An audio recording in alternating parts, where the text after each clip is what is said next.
आज के टाइम पे आप देख रहे हैं जो है वो सबसे ज़्यादा बेरोजगारी से जूझ रहा है। जो एग्जाम्स होते हैं, सरकार चाहे कोई भी हो, वो बीजेपी हो, कांग्रेस हो या फिर सपा, सिर्फ सरकार है यहाँ पर, कोई इंडिविजुअली सरकार नहीं है। तो जब वो आती है तब वो कहती है कि हम युवाओं को ये वैकेंसी देंगे, इतनी वैकेंसीज देंगे, और अपनी बातों में ये भी बोलती है कि हमने 20 लाख वैकेंसी दी, बच्चों को मिली है 10 लाख। लेकिन स्कैम का लेवल जो है वो बढ़ता चला जा रहा है।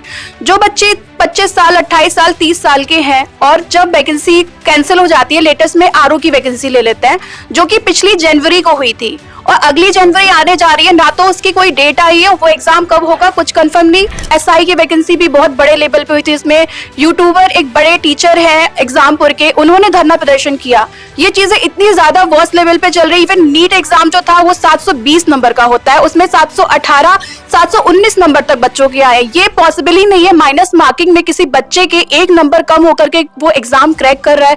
इस पर आप क्या कहना चाहेंगे? क्यों इतनी ज्यादा वैकेंसीज हो ही नहीं रही है? 2-2 साल हो जाते हैं, 3 साल हो जाते हैं, बच्चे भूल जाते हैं कि मेरा एग्जाम भी कोई लगा हुआ है और ओवर एज हो जाते हैं। इस पर आप क्या कहना चाहेंगे? लेकिन निश्चित रूप से जो आपका विषय है वो बहुत गंभीर है जी। और मैं उन पॉलिटिकल लोगों में नहीं हूँ कि किसी सही बात को मैं दरकिनार कर दूं। आज जो हमारा यूथ है उसकी नीड है रोजगार। एक माता पिता अपने बच्चे को इसी सपने को लेकर के पढ़ाता है कि हमारा सहारा बनेगा। लेकिन मैं कह सकता हूँ इसको बड़ी स्पष्टता से कि इस पर अभी सरकारों को बहुत काम करना है।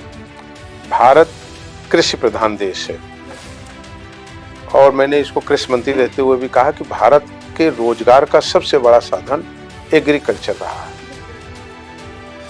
हम जब तक और आगे अभी काम नहीं कर पाएंगे, उस पर हमारी सरकार काम कर रही है, आदरणीय योगी जी कर रहे हैं कि एक बड़ा जो रोजगार का साधन हमारा एग्रीकल्चर है, जब तक उसको हम घरेलू कृषि से पूर्णतः व्यावसायिक कृषि पर नहीं ला पाएंगे तो तब तक हमें कहीं ना कहीं बेरोजगारी हमारे सामने समस्या है। फिर आपने कहा कि एग्जाम्स में कहीं ना कहीं अनियमितताएं हुई, कुछ कैंसिल्स हुए।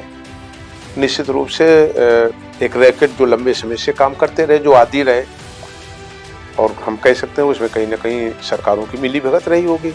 लेकिन आप ये कह सकते हैं कि ऐसे जितने केसेस आए, उत्तर प्रदेश के माननीय मुख्यमंत्री जी ने उसमें बहुत कड़े निर्णय लिए, एक्शन भी लिया, उनको जेल भेजा, पूरी एसटीएफ इस पे लगी रही, एसआईटी का गठन उन्होंने किया और सरकार की मंशा इसमें एकदम स्पष्ट और साफ है, खासकर योगी जी की, कि बच्चों की जो परीक्षाएं हों स्पष्ट हो, निष्पक्ष हो।